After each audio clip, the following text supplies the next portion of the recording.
I have been an immigrant all my life. I'm from Kerala, a state in the southern region of India, but I grew up in Dubai, UAE. Growing up in the UAE, I never felt like I did not belong there. I was always surrounded by a strong South Indian community with access to wonderful food, celebrating the culture and people in every way possible. In 2022, I moved to New York City. Despite the excitement of starting a new and independent life, I felt a sense of emptiness, like there was something missing. And I knew I couldn't be the first one experiencing this. I was on a mission to find other South Indian immigrants, and learn about their experience moving to the States through primary research.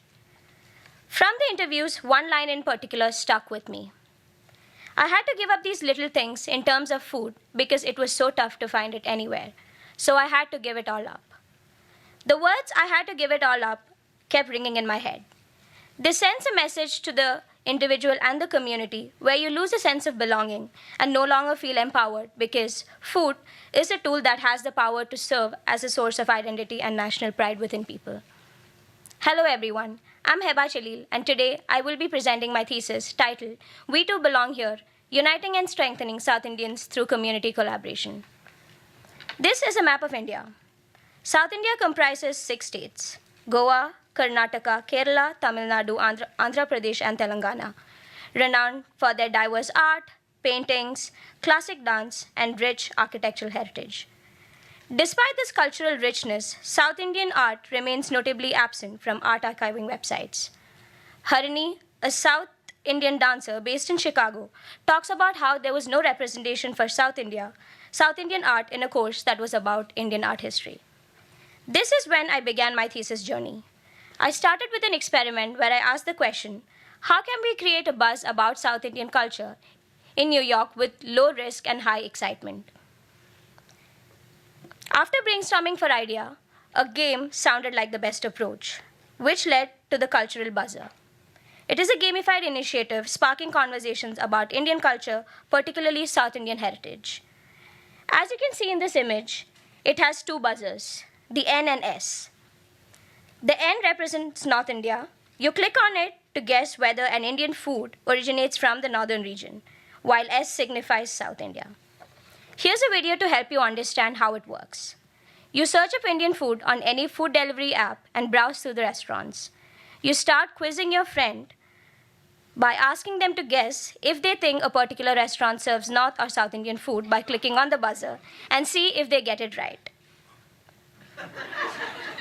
To further investigate the problem space, this experiment showcased an opportunity because it helped in understanding that people were curious and eager to learn more about the culture. To further investigate the problem space, I interviewed several educators, artists, designers, journalists based in the states, which included both South Indians and non-South Indians. The interviews unveiled a common misunderstanding, that Indian culture is often perceived as monolithic, neglecting its rich regional diversity. My thesis aims to educate people about South Indian culture and stimulate discourse on community representation. And secondly, empower this by fostering a sense of belonging in a population yearning for representation.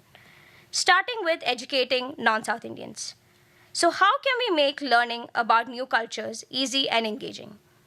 As written by Karen Creamery in her book, popular culture is usually our first exposure to other cultures. It is the place where we learn about cultures that is different from our own. And the most common and widely recognized form of pop culture are movies. Mainstream media largely overlooks South Indian cinema, favoring Bollywood productions.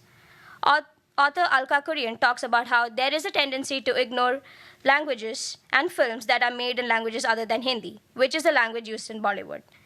This means that 62% of languages are being ignored, out of which 45% are South Indian languages. The challenge isn't just about ignorance. These are all the theaters in New York and New Jersey combined that screen South Indian movies for around 2 weeks. The average commute to all 4 theaters is around 2 hours from Sunset Park, Brooklyn, one way, which means a total of 4 hours for just the trip alone. If you look into the movie streaming platforms, the problem isn't too different. Even though the number of South Indian movies being streamed are slowly improving, the difference between the availability of these movies on Prime Media in India and the US is massive. This clearly shows that there is limited and inconvenient accessibility to these films. I seek to bridge this gap through a series of initiatives and experiences, starting with Spice Stories. It is a South Indian twist to dinner and movies. Crafted by the South Indian community in the US, Spice Stories is a subscription based kit that blends South Indian films and recipes. How it works is very simple. First, through the website, you place the order by completing a quiz. The quiz includes questions about your food preferences like spice tolerance, any diet or allergy restrictions, how comfortable you are with cooking, and questions about your movie preferences, like what your favorite genre is, what you're in the mood for, the length of the movie, etc. Once the quiz is completed, you sign up, choose the subscription plan, and add the delivery details like date and location. The kit is then delivered to your doorstep, which includes all the ingredients required to prepare the meal, a brochure with the recipe, and a QR code to access the recipe and the movie selected for you. Spice Stories is created for a market that is hungry for authenticity and connection. The young adults between the age of 18 to 34, which in New York alone constitutes to 2.5 million people. And secondly, for both second generation and homesick South Indians. My next experience expands on the concept of spice stories from an individual to a community level. Introducing A Way Together, a cultural potluck and movie night experience fostering a sense of community through shared experiences. Each participant was given prompt cards with questions related to their association with food, culture, special occasions, and so on. At the end of the potluck, everyone was gifted a cookbook called The New Family Recipe with the recipes of all the dishes of the night. Here's a video of how the event went.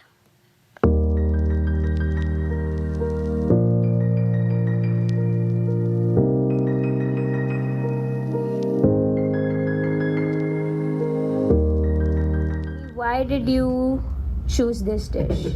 Right, so okay, I got tamarind rice, and like honestly, I just got it because it's like easy to make and like it's a comfort food for me. Like we always used to make tamarind rice when like it's made from leftover rice as well. So like if you have rice left from last night and you want something like quick and easy, which is like super tasty, then we used to go to tamarind rice. That's why I got it. Prompt is, are there any special occasions or celebrations in your culture that involve this particular food? So I brought the ghee rice, and my strongest memory with the ghee rice was Eid at Heba's house, which we've done many times. So that is the occasion and is very special.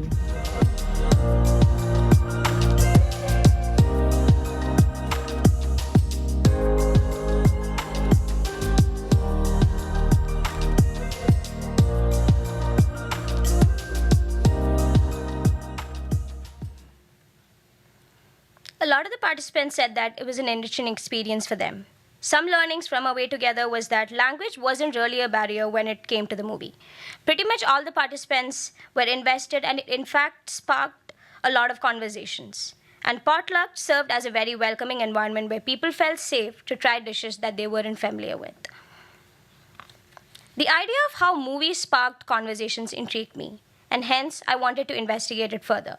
So I looked into ways of using film as a conversational and educational tool.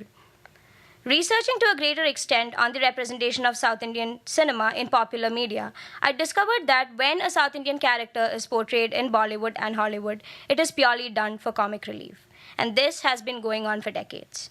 Ann Keto, a journalist and design critique, mentioned that people within the same country were perceived differently based on their geographical location, that people from the southern part are considered backwards and less sophisticated.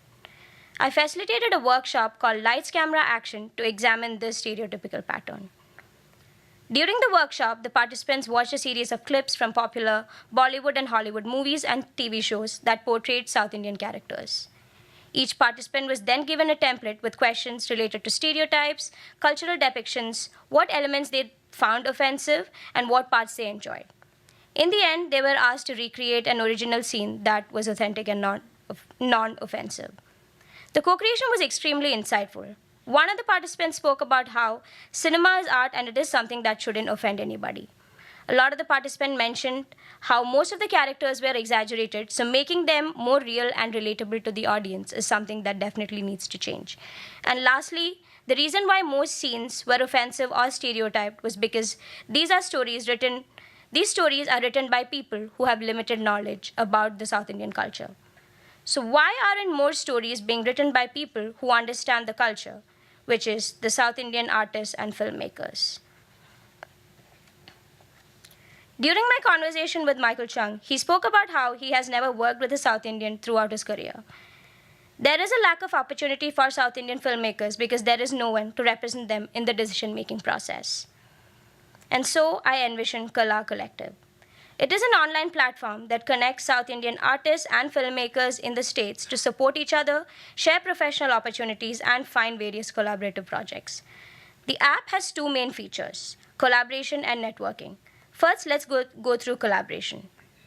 Similar to a dating app, you choose the creator or artist you want to work with. You can filter these artists based on their location, age, etc. You skip until you find someone you want to collaborate with. You connect with them, message them through the app, and on your account page, it shows details of all your ongoing collaborations and events you've registered for.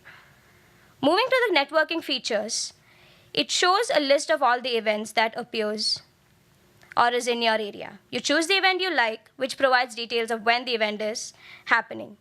And when you click on the register, it takes you to the corresponding Eventbrite page through which you can get the tickets. This platform addresses the glaring absence of dedicated spaces for South Indian creatives, facilitating collaboration and professional growth.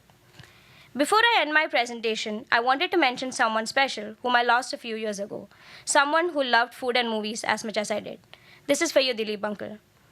I want to thank my family, Zeba, Basil, Hema, and Suhail, for being my biggest cheerleaders, and my POD family for being the most wonderful support system. Thank you.